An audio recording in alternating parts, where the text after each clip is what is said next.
मध्य प्रदेश शासन के कृषि कल्याण विभाग मंत्री व कटनी जिला प्रभारी मंत्री रामकृष्ण कुशमरिया के द्वारा 90 लाख रुपए की लागत से बनने वाले स्पोर्ट्स सेंटर अर्थात खेल कॉम्प्लेक्स का भूमि पूजन दिनांक 17 दिसंबर 2011 कटनी के जिंजरी में किया गया था। 2011 में मध्य प्रदेश के कृषि कल्याण विभाग मंत्री व कटनी जिले के प्रभारी मंत्री ने जिले को एक बड़ी सौगात दी थी, जिससे कटनी जिले के अंतर्राज्यीय खेल प्रतिस्पर्धाओं का आयोजन हो सके एवं अन्य खेलकूद की प्रतियोगिताओं का भी आयोजन हो सके। दूसरे जिलों के प्रतिभागियों के साथ कटनी में खेलकूद में रुचि लेने वाले प्रतिभाओं को निखारा जा सके। निर्माण संपूर्ण हो जाने के उपरांत सूबे के मुखिया और बालक बालिकाओं के मामा मध्य प्रदेश के मुखिया शिवराज सिंह चौहान 27 अक्टूबर 2014 को जब कटनी पहुंचे और इस नवनिर्मित स्पोर्ट्स सेंटर स्पोर्ट्स कॉम्प्लेक्स का लोकार्पण किया, उस समय सांसद नागेंद्र सिंह और मध्य प्रदेश मंत्री राजेंद्र शुक्ल व साथ में कटनी मुडवारा विधायक संदीप जायसवाल जो वर्तमान में भी विधायक हैं,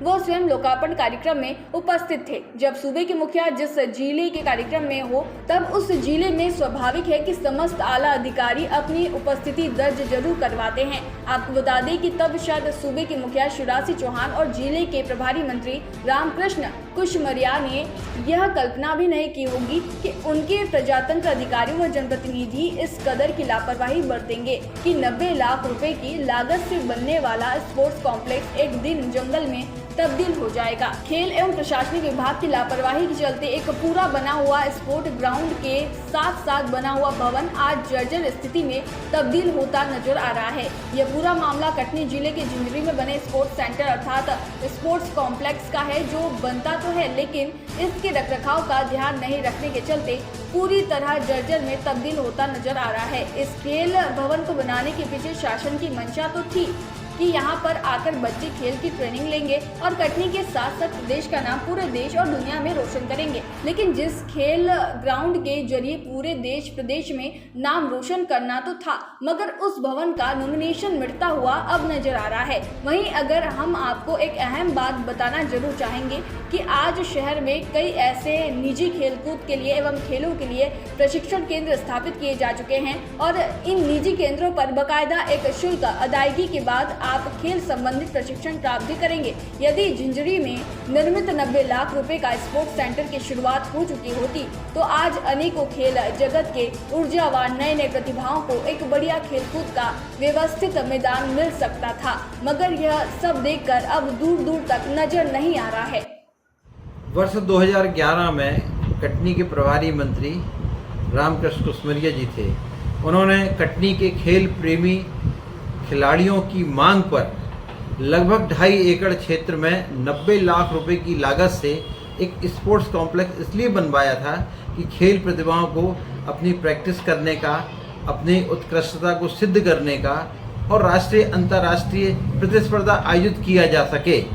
और इस खेल परिसर का उद्घाटन भी 2014 में हो गया।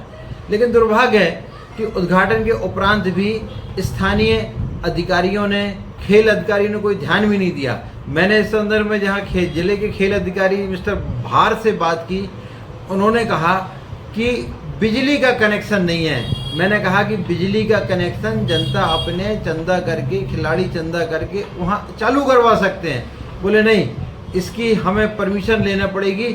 जब तक मध्य प्रदेश सरकार यहाँ बिजली कनेक्शन नहीं देगी, इसका उपयोग नहीं किया जा सकता। आज स्थिति है 6-6 फुट ऊंची घास पैदा हो गई है, वहाँ पर सांप बिच्छुओं का घर बन गया है और अनधिकृत लोग आकर वहाँ पर उस परिसर का उपयोग दुरुपयोग करते हैं। खिलाड़ियों के लिए निर्मित था, मुख्यमंत्री ने जिसका उद्घाटन किया था, एक अच्छे सांसद नागेंद्र सिंह जी उस समय सांसद थे और हमारे माननीय विधायक जी के प्रयासों से इसका लोकार्पण भी हुआ था। लेकिन खेल जगत के युवकों के लिए उसका कोई लाभ नहीं मिल सका।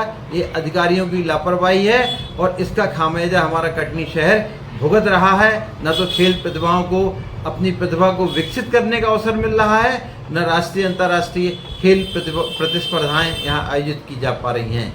वही अगर देखा जाए, शहर में अनेकों निजी एकेडमी खुल गई हैं, तो क्या लगता है कि अगर वो शुरू होता तो ये निजी एकेडमी में जो पैसे बच्चे दे रहे वो बचत हो सकती थी? निजी एकेडमी जो खुल गई हैं ये कोई अधिकृत नहीं है, ना इनके पास में विशेषज्ञ हैं जो खेल को सही तकनीकी तरीके से बच्चों को सिखा सकें।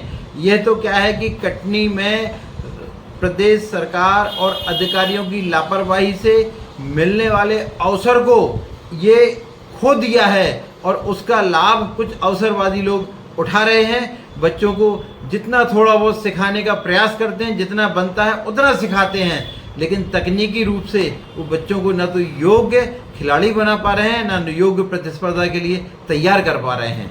चूँकि आप भी भाजपा से संबंध रखते हैं, सरकार भी आपकी है, आपके सरकार के देखिए, भारतीय जनता पार्टी का उद्देश्य ये है ही नहीं कि जनता के कल्याणकारी कार्यों को आगे करें या उनको बढ़ाएं। आप कटनी में छोड़िए, पूरे प्रदेश में ये स्थिति है। और जिस स्पोर्ट्स कॉम्प्लेक्स की आप बात कर रहे हैं, मैंने खुद मुआयना किया वहाँ पर, और वहाँ पर झाड़ी झंकाड़ी लगी हुई है, ताला बंद है, बच्चे तरस रहे हैं। कटनी में एक भी खेल का मैदान 20 सालों में भारतीय जनता पार्टी की सरकार ने नहीं दिया है।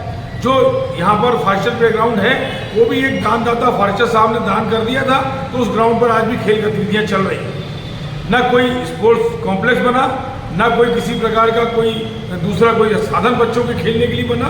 और जो ये स्पोर्ट्स कॉम्प्लेक्स बना वो 14 से आज तक क्यों बंद है, ये अगर कोई खेल अधिकारी से पूछे, विधायक जी से पूछे, मंत्री जी से पूछे, किसी के पास कोई जवाब नहीं है। खेलों के बारे में बड़ी बड़ी बातें कटनी के लिए की जाती है। आज कटनी कितना पिछड़ गया है, यहाँ के बच्चे खेल की अभ्यास करने को तरस रहे हैं, तो कोई प्रतियोगिताएं जो राष्ट्रीय स्तर और प्रदेश स्तर की होना चाहिए वो कटनी में हो नहीं पा रही है। इतना बड़ा स्पोर्ट्स कॉम्प्लेक्स बना, उद्घाटन हुआ और उसके बाद आज तक बंद पड़ा हुआ है। वहाँ पर लोगों का ऐशगाह बन गया है, लोग जाकर के शराब की बोतलें लेके जाते हैं, अंधेरा है, लोग वहाँ बैठ करके आजू बाजू शराब पीते हुए दिख जाएंगे आपको। तो आखिर ये चीज दशक कब सुधरेगी, ये मुझे समझ में नहीं आता।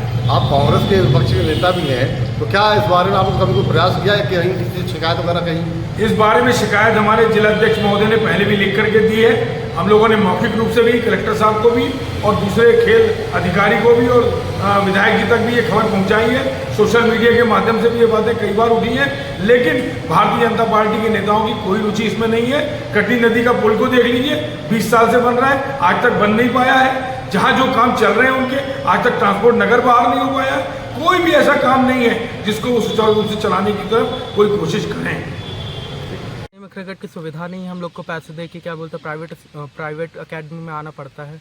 और जैसे हम लोग तो पैसे दे के आ सकते हैं, लेकिन जो गरीब घर के लोग हैं वो कैसे पैसे मैनेज करेंगे। अगर क्या बोलते हैं झिंझरी में जो वो स्पोर्ट्स कॉम्प्लेक्स बन रहा था, अगर उसका काम पूरा हो जाता तो बाकी सब लोग वहाँ पे आते और वहाँ पे और टूर्नामेंट होते और हम लोग को और अपना गेम दिखाने का मौका मिलता है। यहाँ जो प्राइवेट एकेडमी में आप लोग आते हैं, ट्रेनिंग लेते हैं यहाँ पे, ये क्या पैसा लगता है, कितना पैसा देना पड़ता है आपको? जी 1500 मंथली पर मंथली लगता है। अगर वो स्पोर्ट कॉम्प्लेक्स शुरू कर दिया गया होता तो ये सुविधा मिलती है आप लोगों को? जी सर, हम लोग का गेम और अच्छा होता है। कितने बच्चे यहाँ आते होंगे ट्रेनिंग करने के लिए, प्रशिक्षण लेने? यहाँ पे 15-17 डेली आते हैं। जी। कटनी में और भी प्रशिक्षण केंद्र है ना प्राइवेट? मैं ये कहना चाहूँगा, कटनी में क्रिकेट ग्राउंड की वजह से बच्चे आगे नहीं बढ़ पाते हैं, और पॉलिटिक्स है, इससे भी सर कटनी से बाहर बच्चे नहीं जा पाते हैं। और जो झंझरी में स्पोर्ट्स कॉम्प्लेक्स है, वो अगर वो चालू होता तो आज बच्चे के अंदर टैलेंट आता, तो उसको देख के सर थोड़ा मोटिवेट होते और बच्चे आगे भी खेलने जाते। कटनी में टर्फ विकेट ना होने के कारण मैच हो नहीं पाते हैं, और जो प्रैक्टिस विकेट है, सीमेंट विकेट, उसका भी काम चालू था पर अब बीच में रोक दिया गया है। उसको जल्द से जल्द चालू कराएं। और जो झिंझरी में स्पोर्ट्स कॉम्प्लेक्स बना था, उसका भी प्रशासन जल्दी से जल्दी काम शुरू कराए। कटनी से प्रवीण कुमार पराशर की रिपोर्ट।